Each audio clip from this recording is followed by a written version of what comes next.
Hello AP Physics C students, we have a lot to do today, so please have your notes open and your problem set in front of you. We're going to get started with problem 15, so go ahead and read that and do as much as you can on your own, and come back to see maybe some hints along the way. You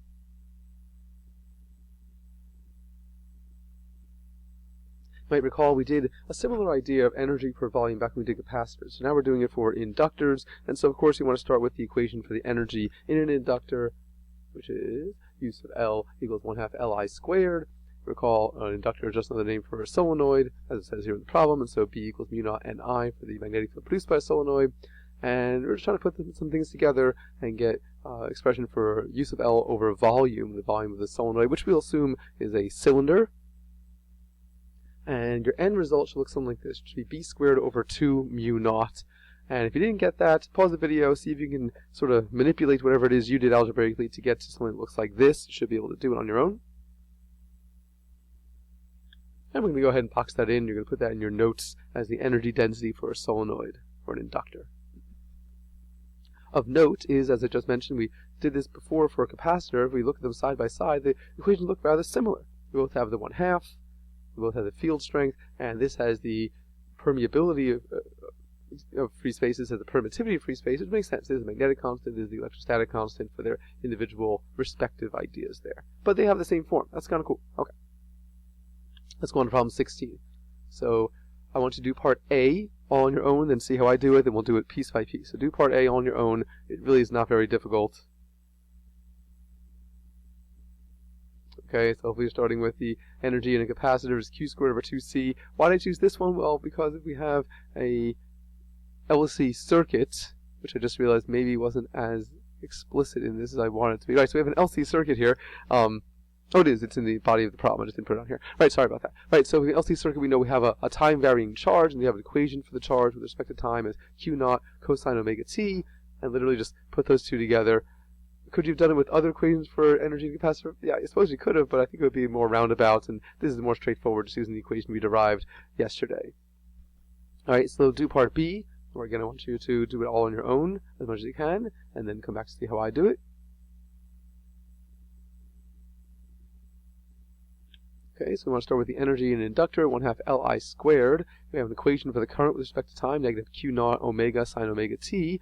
You're going to put that in there just by squaring everything. Just make sure we are squaring the cosine here in this term, make sure we're squaring the sine in this term, because everything gets squared. And at this point, actually, I do want you to box this in, and box this in as well, and add these both to your equations list. Put them in your notes as the energy in an LC circuit in the capacitor and energy in the inductor.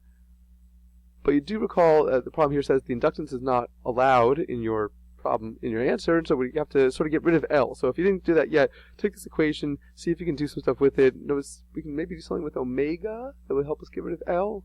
See what you can do. Okay, so in the end, you're aiming for this, and so if you didn't get to this, see if you can manipulate your algebraic expression to get Q naught over 2C. The underline isn't showing up too well there, but that is a fraction, right? Sine squared omega t. That's our end goal, to get the energy in the inductor. And then part C, I want you to explicitly show that if you get the total energy, the energy in the inductor and the energy capacitor, it forms a constant. I think with your rules of trig, you should have no problem doing that. So just pause the video and do that on your own.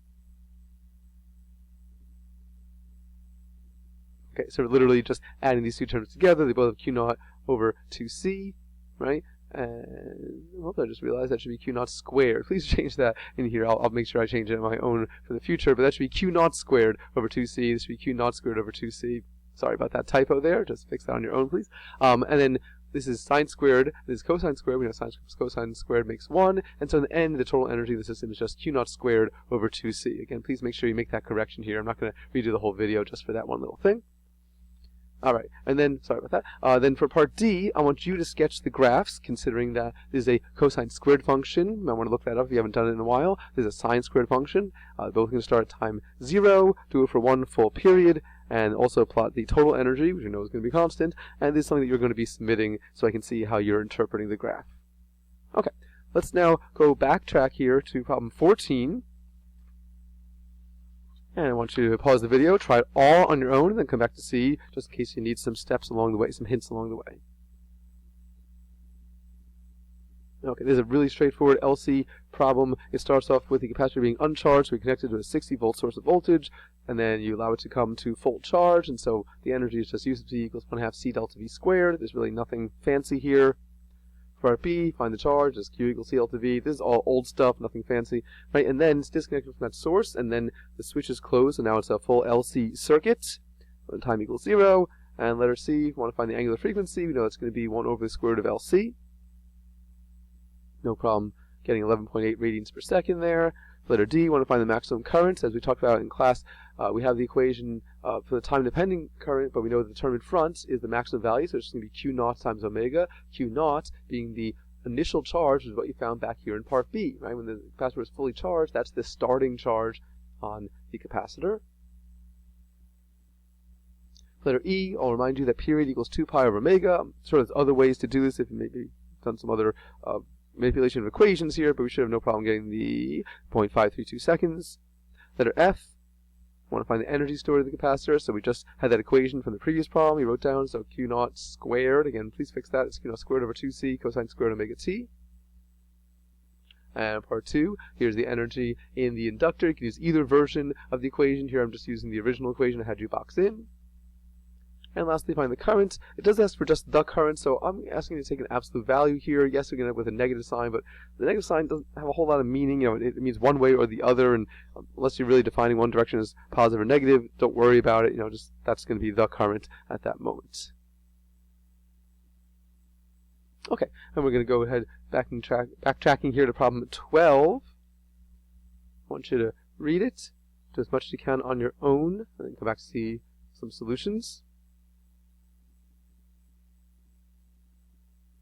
Okay, so first we're going to plot the flux versus time. Our equation for flux is BA cosine theta. There are n loops of that, so we put a capital N in front. It is a solenoid, so it's mu naught Ni as the magnetic field, and it's A cosine theta. By saying that it lays flat on the surface surrounded by a large solenoid, it's saying that instead its normal is parallel to the length of the solenoid. That's telling that cosine of theta itself is 0 degrees, so cosine of theta is 1. So it's just mu naught and mu naught Nia. Be really careful. This capital N is the number of turns of the coil of wire itself, and little n here is for the solenoid, 1,000 turns per meter. So be really careful with that. The current is the thing that's changing here. That will make a function for phi. So we just replace the current here with 15 minus 3t squared. I just get rid of all the units here, just make it look more like an algebraic expression. And then, you know, you can just sort of figure out some values here, maybe some boundary conditions, like when time equals 0 might be a good idea to figure out what the phi is, what the flux is. So if you didn't do that yet, maybe you pause the video, maybe see where a root would be, so you have some sense of what to plot here on the graph, some different values.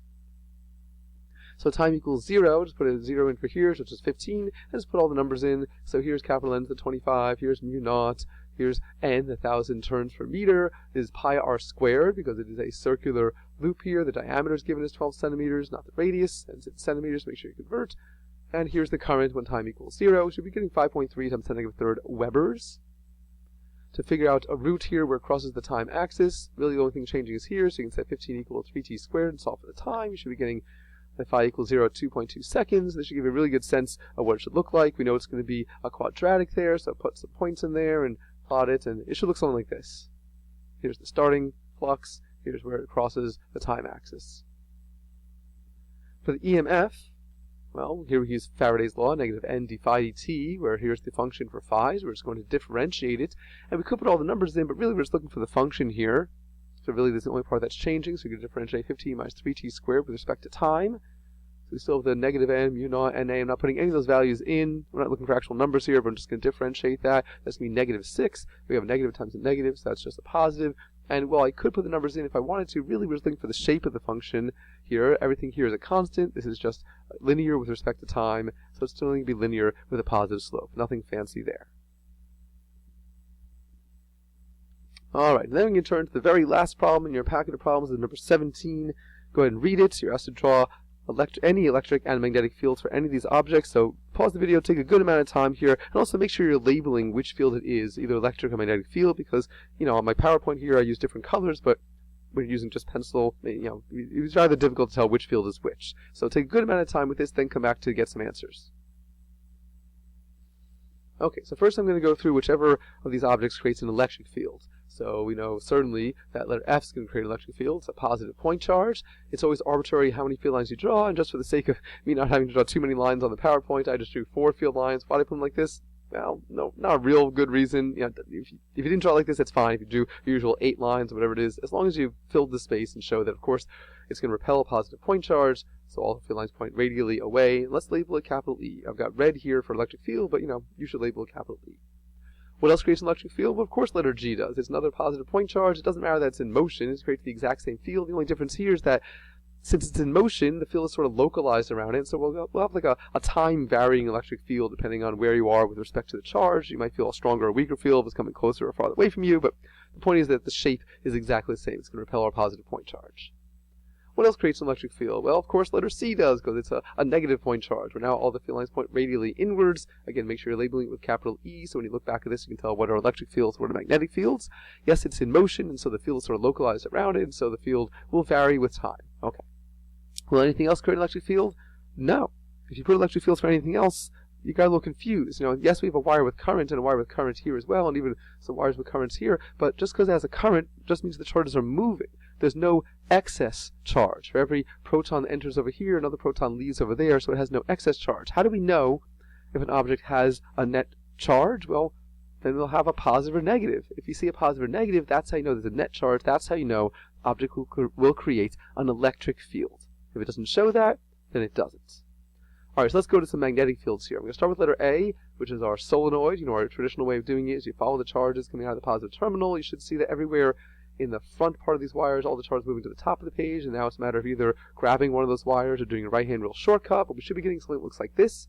Remember, the charges moving to the top of the page, and so within the solenoid, that's all we care about. The magnetic field points to the left. That's where all the field lines are bundled together. It does act as an electromagnet, so it's not a bad idea to draw some of these exterior field lines and, of course, label a capital B. I'm using the blue for magnetic field, but you label a capital B so you know we're looking at a magnetic field. If you really wanted to get a little more fancy, you could then label which end is north and south, and field lines come out of north, so there's north, and going to south, there's south. What's letter B? Well, it's a bar magnet. Nothing fancy here. Field lines are coming out of north and into south, like I just said. And of course, you can have some field lines looping around, and they really do continue in the interior, and they continue in the interior as well, but that's not really the important part. That's not the part we're really caring about. And again, label capital B for magnetic fields. What else creates a magnetic field? Well, of course, letter D does. It's a wire with current, so we're grabbing the wire. Remember my suggestion is you put your imaginary wire, your pencil or pen, up against the paper, laying here, and you position your right hand so that your thumb is pointing with the current, and twist your paper any way you need to so you don't get carpal tunnel syndrome. This way you're going to feel your fingers hitting down below here, so that's the X's. Your fingers are poking up out of the page, those are the dots. And I'm even trying to make it so that the field lines are sort of clustered near the wire and get farther apart. Here they're clustered near the wire and get farther apart, because we know from mu naught I over 2 pi r that the field decreases with increasing distance. So it's not a bad idea to show those things. You, of course, can show the loops if you'd like to, so the sort of broken loop here with the magnetic field lines generally pointing this away. But, the dots and X's are the more traditional way to do it. Letter E is another wire with current. This time the charges are flowing right towards you out of the paper, so you're going to grab that wire with your thumb pointing out of the paper. We draw some of these magnetic field lines as these loops surrounding it. And then which way is it pointing? Well, you should be able to get that it's pointing in a counterclockwise direction. Let's label our magnetic field. How would you do this one with dots and X's? If you haven't considered it, pause the video and think how you would do that. Well, hopefully you came to the conclusion that you can't do it, right? If you literally put your pencil coming up out of the page and you grab that pencil with your right hand, you can feel your fingers are going around in the plane of the paper. At no point do your fingers hit the paper or come up out of the paper. So dots and X's wouldn't work for drawing magnetic field lines for this. Okay, does anything else create a magnetic field? Well, yes. Hopefully you recognize that letter G does. Remember, magnetic fields are created by moving charges, and this is a moving charge. Imagine maybe there's a whole bunch of protons all moving to the right and encase them in a wire. Now we have a conventional current. So you try to grab that wire, and you should see that magnetic field lines point into the page here and out of the page here. But I only drew one dot and one X because it's just a single point charge and it's moving. So this magnetic field is rather localized around the charge. Anything else? Right, letter C, of course, it's another moving point charge, but now it's negative, and when we do our grabbing, we deal with conventional current. So we could say a negative charge moving to the bottom of the page, that's like a positive charge moving to the top of the page, right? So imagine a whole bunch of positive charge moving to the top of the page encased in a wire. You grab that wire, we should have an X to the right and a dot to the left. Again, it's localized around that charge. How about letter F? Does it create a magnetic field? Well, no, it's at rest, so it's the only one that doesn't.